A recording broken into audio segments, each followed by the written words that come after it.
தண்ணி வர வேண்டிய இடத்துல தண்ணி வரலையா, அதை தானே சொன்னாரு. இதே கேள்விய அந்த குறிப்பிட்ட நடிகையுடைய பெயரை வைத்து நயினார் நாகேந்திரன் அவர்கள் பேசினாரு. அப்போ எந்த நடவடிக்கை எடுத்தாங்க? ஆனால் உதயநிதி அவர்கள் பேசும்போது மட்டும் பண்றாங்கன்னா அப்போ Udhayanidhi is the more dangerous than Stalin என்றது அர்த்தம். இவங்க இவ்வளவு சுயமரியாதை இல்லாத ஆட்சி நடத்துவாங்க நாங்க நினைச்சு கூட பார்க்கல. இது கேவலதனமா இருக்கு. ரிவெஞ்ச் பாலிடிக்ஸ் நடந்துட்டு இருக்கு தமிழ்நாட்டுல. ரிவெஞ்ச் பாலிடிக்ஸ் நடந்துட்டு இருக்கு. நாளைக்கு சட்டமன்றத்துல எங்க எதிர்க்கட்சி தலைவர் அவர்கள் கேட்கிற கேள்விக்கு இந்த அரசு கிட்ட பதில் இருக்கா? மானிய கோரிக்கையில எங்க கேள்வி மேல கேள்வி கேட்க போறாங்கன்னு சொல்லிட்டு பயந்துக்குன்னு இவங்க இன்னைக்கு அரெஸ்ட் பண்ணிருக்காங்க. ஆபாச நிதினா சார் ஜனநாயகப்படி பேசக்கூடாதுன்னா யாருமே வாய முடியும் சார். அப்ப எல்லா கட்சிக்காரங்க டேப் போட்டா முன்னுமா? முட்டாள் முதலமைச்சர் அவர் சொல்லலாமா? என்னங்க அவரு பேசுனா கரெக்ட்ன்றீங்க, நாங்க பேசுனா மட்டும் தப்பு தப்பு தப்புன்றீங்க. அப்ப எங்களுக்கு வாயே இல்லையா? இல்ல ஆனாகப்பட்ட ஜெயலலிதாவினுடைய கைதை பார்த்தவர்கள் திமுக காரர்கள், புரியுதுங்களா?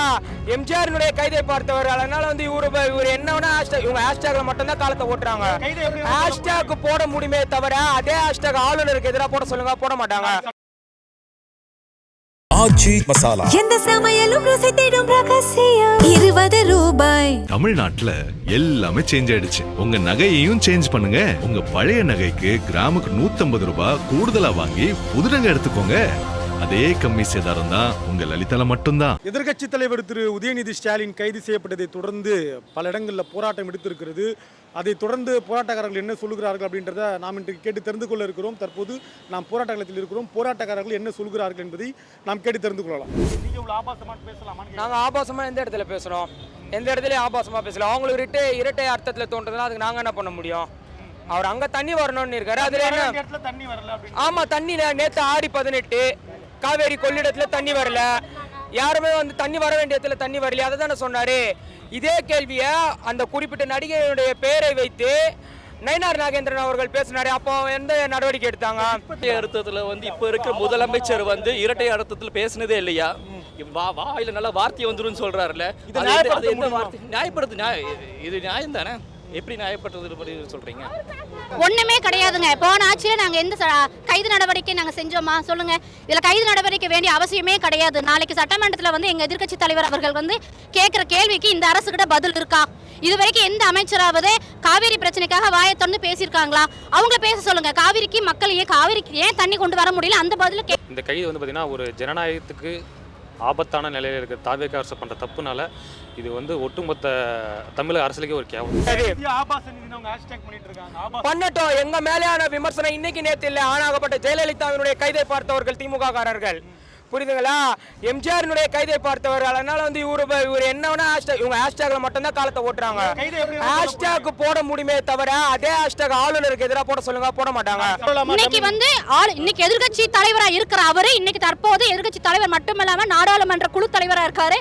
இன்னைக்கு இத்தனை பொறுப்புகள் இருக்கிற தலைவர் நீங்க அரெஸ்ட் பண்றீங்க. அன்னைக்கு மேடை போட்டு மேடையா அன்றைய எங்கள் தலைவர் அவர்களை, எங்களோட முன்னாள் முதலமைச்சர் அவர்களை வார்த்தைக்கு வார்த்தை இழிவுதரமா பேசினவங்க ரெக்கார்டில் எடுத்து பாருங்க. எல்லாமே மீடியால இருக்கு, எல்லாமே ரெக்கார்டில் எடுத்திருக்கு. அவங்க பேசுனதை விடவே நாங்க 1% கூட நாங்க அதிகமா நாங்க பேச கிடையாது, கம்மியா தான் நாங்க பேசியிருக்கோம். இந்த தவறுல நாங்க ரொம்ப வன்மையா கண்டிக்கிறோம். ஆபாச நிதினா சார் ஜனநாயகப்படி பேசக்கூடாதுன்னா யாருமே வாய முடியும் தான் சார். இரட்டை அர்த்தம்லாம் இல்ல சார். அவர் பேசுறது இருங்க, அவரு எப்படி வேணா யார வேணா பேசி இருக்கலாம். அது இவரதான் இருங்க சார், இவரதான் பேசி இருக்காங்கன்றத நம்ம ஜனநாயகப்படி பேசணும் சார். அப்ப எல்லா கட்சிக்காரங்க டேப் போட்டா முன்னுமா? சட்டசபையிலும் பேச மாட்டாரு முதலமைச்சர். எக்கானமி உருவாக்குறதே திமுக சார். நாங்களாம் பார்க்காத போராட்டம் கிடையாது, நாங்க பார்க்காத அரெஸ்ட் கிடையாது. இன்னுங்க எங்க கட்சியில அரெஸ்ட் போராட்டம் எல்லாமே பார்த்துட்டோம். இது கூட எங்க தலைவருக்கு பிளஸ் தான். இதனால எங்க தலைவர் கீழே போக மாட்டாரு, கிரேடு ஏறும். இல்ல எதிர்பார்க்கல. ஆனா இவங்க இவ்வளவு சுயமரியாதை இல்லாத ஆட்சி நடத்துவாங்க நாங்க நினைச்சு கூட பார்க்கல. இது கேவலதனமா இருக்கு. ரிவெஞ்ச் பாலிடிக்ஸ் நடந்துட்டு இருக்கு தமிழ்நாட்டுல. ரிவெஞ்ச் பாலிடிக்ஸ் நடந்துட்டு இருக்கு. நீயா நானா இதுவே அவங்க பாத்தீங்கன்னா இந்த என்ன சொல்றது, இந்த பிளாக் மார்க்கெட்டை வச்சுட்டு இந்த ஒன்லி ஒன்றுனா ஒரே ஒரு விஷயம் அவங்களுக்கு என்னன்னா இந்த கவர்ச்சி இதை வச்சு தான் அவங்க அரசியல் பண்ணிட்டு இருக்காங்க. இப்போ வரைக்கும் பண்ணிட்டு இருக்காங்க. இப்போ வரைக்குமே இந்த 2 மாதம் ஆயிடுச்சு. விஜய் ஏதாவது எந்த ஒரு விஷயத்துக்கும் குரல் கொடுக்கவும் கிடையாது, எதுவும் பேசுனதும் கிடையாது. ஆனால் அவர் இழிவாக பேசிட்டாங்கன்ற மட்டும் வச்சுட்டு கேஸ் போட்டிருக்காங்க. இவ்வளவு வேகமா கைது நடவடிக்கை எடுக்க என்ன காரணம்? வேகமா காலையில இருந்து எடுக்கிறதுக்கு என்ன காரணம்? அதாவது அதுதான் எங்க போனா கேள்வி கேட்க போறாங்கன்னு பயந்துக்குன்னு கைது பண்ணியிருக்காங்க. அதாவது வந்து நிதி அமைச்சர் வந்து நிதிக்கும் நீதிக்கும் வந்து வித்தியாசம் தெரியாம வெள்ளை அறிக்கையில வந்து பேசினார்ல, நாளைக்கு அவர் அத்தனை மணி நேரம் நிதி அறிக்கையை வந்து எப்படி படிக்க போறாருன்றதை பார்க்க போறோம். தமிழ் வந்து அவங்களுடைய ஆட்சி காலத்தில் எப்படி சிறந்து விளங்க போகுதுன்றதை நாளைக்கு வந்து நிதி அறிக்கையில பார்க்க போறோம். அது எங்க இவங்க கேள்வி கேட்க போறாங்க, மானிய கோரிக்கையில எங்க கேள்வி மேல கேள்வி கேட்க போறாங்கன்னு சொல்லிட்டு பயந்துக்குன்னு இவங்க வந்து இன்னைக்கு அரெஸ்ட் பண்ணியிருக்காங்க. ஆனால் உதயநிதி அவர்கள் பேசும்போது மட்டும் பண்றாங்கன்னா அப்போ Udhayanidhi is the more dangerous than Stalin என்றது அர்த்தம். அரசியல் பழிவாக்கம் தான். நாளைக்கு வந்து சட்டமன்றம் கூடுது, எங்களுக்கு எதிர்க்கட்சி தலைவர் வந்து உள்ளே இருந்து கேள்வி கேட்பார்ல, கேள்விக்கு பதில் சொல்ல முடியாத வக்கில்லாத உதயநிதி கைது செய்யப்பட்ட பிறகு கூட டம்மி முதலமைச்சர்னு சொல்றாரு. இது நியாயமா? இது முட்டாள் முதலமைச்சர்னு அவர் சொல்லலாமா? என்னங்க அவர் பேசுனா வந்து கரெக்ட்ன்றீங்க, நாங்க பேசுனா மட்டும் தப்பு தப்பு தப்புன்றீங்க. அப்ப எங்களுக்கு வாயே இல்லையா? புஷானந்த அமைச்சர் அவர்களை வந்து திருட மாதிரி ஓடி போறாருன்றீங்க. ஆமாங்க, ஒரு அமைச்சர் தான் கேள்வி கேட்கணும். இதே நீர்வளத்துறை அமைச்சராக இருந்த எங்களுடைய பொதுச் செயலாளர் சட்டசபையில சொன்னாரு, எந்த ஒரு கொம்பனாலே எங்களை மீறி மேகதாதுல அணை கட்ட முடியாதுன்னு. அந்த தைரியம் உங்களுக்கு இல்ல? ஒன்னு சென்ட்ரல்ல இருக்கிற மோடி கிட்ட பேசுங்க, பேசி தண்ணியை வாங்குங்க.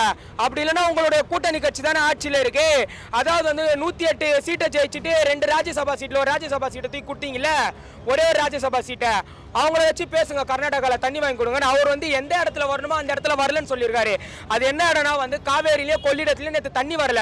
ஸ்ரீரங்கத்துலேருந்து ரங்கநாதர் போறாரு, அங்கே தண்ணியில் மண்ணில் நின்றுட்டு இருக்காரு. அதை தான் வந்து அவர் சொல்லியிருக்காரு. தவிர நீங்க பேசுறது வந்து இரட்டை அர்த்தமா எடுத்தா அது நாங்க பொறுப்பாக முடியாது. ஒரு முதலமைச்சரை முட்டாள் முதலமைச்சர் சொன்னாங்களே, அன்றைக்கு முதலமைச்சரா இருந்தவரை முட்டாள் முதலமைச்சர் நிறைய வார்த்தைக்கு வார்த்தை ஸ்டாலின் அங்கிள் நிறைய. அப்ப எங்க போனீங்க எல்லாரும்? அன்னைக்கு நாங்க எந்த கைது நடவடிக்கையாவது பண்ணோமா? அரசியல் பழிவாங்கல் நாங்க ஏதாவது பண்ணோமா? இல்லையே. எவ்வளவு நாகரிகமா நடந்துக்கிட்டோம். இன்னைக்கு தமிழ்நாட்டுல வந்து பேசுற சுதந்திர உரிமை இன்னைக்கு இருக்கா? இதுக்கு முன்னாடி இருந்த இன்றைய அமைச்சர்கள் அன்றைய முதலமைச்சரை வந்து அவ்வளவு இழிவா பேசுறாங்க. இன்னைக்கு இருக்கிற அமைச்சர்கள் அன்றைய முதலமைச்சர் அவ்வளவு இழிவா பேசுனாங்க. வார்த்தைக்கு வார்த்தை முதலமைச்சர் முட்டாள் முதலமைச்சர் நாங்க, ஸ்டாலின் அங்கிள் நாங்க. அன்னைக்கு ஒரு நடவடிக்கை நாங்க எடுக்கல. பேச்சுரிமை கொடுத்தோம். தமிழ்நாட்டுல பேச்சுரிமை இருந்தது. இன்னைக்கு அந்த பேச்சுரிமை இருக்கா? இன்னைக்கு லேடிஸ் வந்து இன்னைக்கு மட்டுமாங்க அசிங்கமா பேசிருக்காங்க. எத்தனையோ தலைவர்கள் பேசிருக்காங்க. அன்னைக்கு எங்க எதிர்க்கட்சி தலைவர் பேசவே இல்லைங்க. எங்க எதிர்க்கட்சி தலைவர் அவர்கள் தவறா பேசவே இல்லை. திராவிட மாடல் ஆட்சியில பெண்களுக்கு இருந்த பாதுகாப்பு இன்னைக்கு கிடையாதுங்க. இன்னைக்கு சொல்லுங்க, இன்னைக்கு தாவேக அரசு வந்து நல்ல ஆட்சி அமைச்சிருக்காங்களா? சொல்லுங்க. இன்னைக்கு பெண்கள் பாலியல் வன்கொடுமை நடக்கவே இல்லையா? சொல்லுங்க. கிடையவே கிடையாது. இன்னைக்கு எத்தனையோ இன்னைக்கு பிரச்சனைகள் நடக்குது. அந்த பிரச்சனைகளை திசை திருப்பதற்காக தான் இன்னைக்கு அரசு. நாளைக்கு நாங்க கேட்கிற சட்டமன்றத்துல எதிர்க்கட்சி தலைவர் கேட்கிற கேள்விகளுக்கு பதில் இருக்கா? தைரியம் இருந்தா இன்னைக்கு எங்க சின்னவர் வந்து விடுவிக்க ஆதவர்ஜனா இருக்காரு. அவர் வந்து எவ்வளோலாம் இழிவாலாம் பேசியிருக்காரு. நம்ம தளபதியே வந்து பார்த்தீங்கன்னா ரெண்டு பேரையுமே வந்துட்டு ரொம்ப இழிவாக சொற்களை பற்றிலாம் பேசியிருக்காரு. இவருக்கு உதாரணத்துக்கு சிடிஆர் நிர்மல் பேசியிருக்காரு. அந்த கட்சியில் ராஜ்மோகன், சிடிஆர் நிர்மல், அப்புறம் வந்து பார்த்தீங்கன்னா நம்ம ஆதவர்ஜனா, இவங்க மட்டும்தான் அந்த கட்சியை வந்துட்டு பேசுறது. அவங்க மட்டும்தான். உங்கள் வீட்டில் தண்ணி வருது, இப்போது விவசாயிகளுக்கான தண்ணி வரல, அதுக்கான நடவடிக்கை தான் அவர் எடுக்க சொன்னார். அதை இப்போ ட்ரோல் பண்ணுற மீடியா வச்சுட்டு எப்படியெல்லாம் ட்ரோல் பண்ணி ஒரு இழிவு சொற்களை வந்துட்டு எப்படியெல்லாம் பயன்படுத்தி பேசலாமோ அப்படியெல்லாம் பயன்படுத்தி பேசுகிற கட்சி தான் தாவேகா கட்சி. ஸோ அவங்க வந்து பார்த்திங்கன்னா அவங்க ஒவ்வொரு விஷயம் மேனிப்புலேட் பண்ணி தான் இன்றைக்கி இந்த ஆட்சி வந்துட்டு ஒரு என்ன சொல்கிறது, ஒரு கல அரசியலை தாண்டி ஒரு கவர்ச்சி அரசியல் வந்து பண்ணிட்டு இருக்காங்க தாவேகா. காவிரி நதிநீரை பத்தி பேச சொல்லுங்க. கர்நாடக முதலமைச்சர் சொல்றாரு நீங்க வர வேண்டாம், தமிழ்நாட்டு முதலமைச்சர் வர வேண்டாம்னு சொல்றாங்க. நாங்க அப்படி எனக்கா சொன்னோமா? நாங்க ஆட்சி அமைக்கும் போது எந்த முதலமைச்சரே நாங்க வர வேண்டாம் நாங்க சொன்னோமா? இல்ல அந்த மாதிரி நடந்துக்கிட்டோமா? எவ்வளவு அழகா டீசென்ட்டா எவ்வளவு அழகா ஆட்சி அமைச்சிருந்தோம். தமிழிசை சவுந்தரராஜன் கண்டிக்கிறாங்க. ஆமாங்க, அவங்க தலைவர் பேசும்போது தமிழிசை சவுந்தரராஜன் எங்க போனாங்க? இதே அறிவாலயத்துல கல்லாப்பெட்டி கூட்டணின்னு சொல்லிட்டு எங்களுடைய கூட்டணியை கலாச்சாரு. அந்த காங்கிரசினுடைய தலைவர் ராகுல் காந்தி வந்திருக்காரு. ஏன் அவர் கேட்டுக்கலாமே கர்நாடகாவில் தண்ணி? அதாவது கர்நாடகாவில் வந்து தண்ணி நாங்கள் தான் வர வச்சோம், நாங்கள் தான் தண்ணி வர வச்சோன்றது சொல்கிறாங்களே தவிர கர்நாடகாவில் மழை பெய்ஞ்சுன்றதை யாருமே சொல்லலை. மழை பெய்ஞ்சதுனால மட்டும்தான் அங்கே தண்ணி வந்ததே தவிர இந்த அரசாங்கம் போய் 151 சீட்டை கோட்டை விட்டுட்டு வந்தது மட்டும்தான் இந்த அரசாங்கமே தவிர இவங்க அங்கே போய் உச்சநீதிமன்றத்தில் போராடி தண்ணியை ஒன்றும் வாங்கலை. அங்கே மழை வந்தது, அதனால் வந்து சொல்கிறாங்க தண்ணியை விட்டுருக்காங்க. அதே தாண்டி டிகே சிவகுமார் வந்து வெளிப்படையாக சொல்லிட்டாரு, நாங்கள் வந்து அவர் வந்து நாங்கள் கூப்பிடல, அவர் தான் எங்ககிட்ட அப்பாயின்மெண்ட் கேட்டிருக்கா. இந்த மாதிரியான ஒரு அசிங்கத்தை இது வரைக்கும் தமிழ்நாட்டில் திமுக சந்திச்சது கிடையாது. இந்த ஆட்சி எதுக்கெல்லாம் ஆர்ப்பாட்டம் பண்ணணும்னு கிடையாது. இன்னைக்கு இது ஒரு சின்ன விஷயத்துக்காக ஆர்ப்பாட்டம் பண்ணிட்டு இருக்காங்க. மேகதாது பிரச்சனை போயிட்டு இருக்கு, அதுக்காக ஆர்ப்பாட்டம் பண்றாங்களா? காவேரி இஷ்யூ போயிட்டு இருக்கு, அதுக்காக ஆர்ப்பாட்டம் பண்ணுறாங்களா? இங்கே இருக்க நிறைய முதலீடுகள் வெளியே போயிட்டு இருக்கு. காந்திரா கவர்மெண்ட் அவளை பார்த்து கேவலமாக பேசுகிறாங்க. அதெல்லாம் கண்டுக்காம தமிழ்நாட்டு மாநில உரிமையை விட்டு கொடுத்துட்டு இருக்கிற இந்த தாவைக்கு ஆட்சியை நம்ம தான் நீங்கள் இன்னைக்கு எல்லா ஆளுக்காளுக்கு ரீல்ஸ் ஆட்சி தாங்க நடக்குது. ரீல்ஸ் எடுத்துட்டு தான் இருக்காங்க. இன்னைக்கும் தலைவர் வீட்டு முன்னாடி நின்று ஒருத்தர் ரீல்ஸ் எடுத்துட்டு இருக்காங்க. மேல இருந்து நடிகர் ரீல்ஸ் எடுக்கிறாரு. அந்த நடிகர் என்ன பொதுச் செயலாளர் இருக்காரா, என்ன பொறுப்புல இருக்காரு சொல்லுங்க? இன்னைக்கு எல்லா பக்கம் ரீல்ஸ் எடுக்கிறாங்க. நடிகை த்ரிஷாவிடம் மன்னிப்பு கேட்கணும்னு புஷ்பா கேட்க முடியாதுங்க, கேட்கவே முடியாதுங்க. நாங்க தவறாவே நாங்க பேசலைங்க. எந்த யாரையுமே நாங்க குறிப்பிட்டு பேசல. இரட்டை அர்த்தத்துல பேசிருக்காரு. இரட்டை அர்த்தத்துல நீங்க தப்பா வந்து ப்ரொஜெக்ட் பண்றாங்க. இத தப்பா வந்து ப்ரொஜெக்ட் பண்றாங்க. எங்க சின்னவர் யார் இத ப்ரொஜெக்ட் பண்றா? மத்தவங்க எங்களுக்கு வேண்டாதவங்க. அது எல்லாருக்குமே தெரியுமே. யார் ப்ரொஜெக்ட் பண்றாங்க வேண்டாதவங்க தெரியும். அவங்களோட சொந்தக்காரங்களை பத்தியே யாரும் நாங்க பேச கிடையாது. நாங்க நடிகை த்ரிஷா அவர்களை பத்தி நாங்க தப்பாவே நாங்க பேச கிடையாது. இந்த கைதுக்கு பிறகு திமுக என்ன பண்ண போறீங்க? இப்ப கைது என்ன பண்ண போறீங்க? கைதுக்கு பிறகு திமுக நிர்வாகிகள் என்ன பண்ண போறீங்க? என்ன பண்ண போறீங்க? பொறுப்புல இருக்க பெரிய ஆர்ப்பாட்டம் நடக்குங்க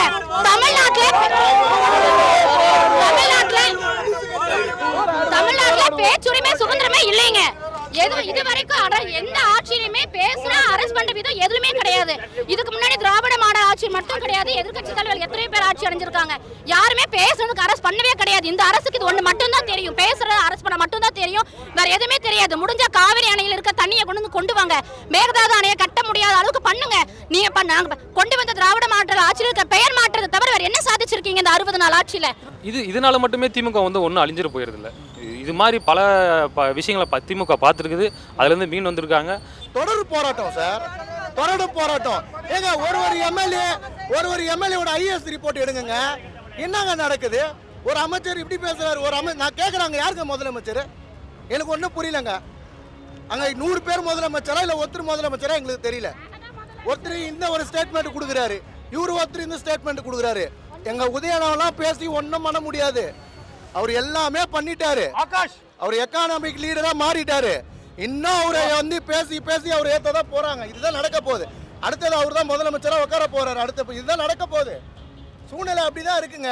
ஆச்சி மசாலா எந்த சமையலும் ருசி தேடும் ரகசியம் 20 ரூபாய். தமிழ்நாட்டுல எல்லாமே சேஞ்ச் ஆயிடுச்சு. உங்க நகையையும் சேஞ்ச் பண்ணுங்க. உங்க பழைய நகைக்கு கிராமுக்கு 150 ரூபாய் கூடுதலா வாங்கி புது நகை எடுத்துக்கோங்க.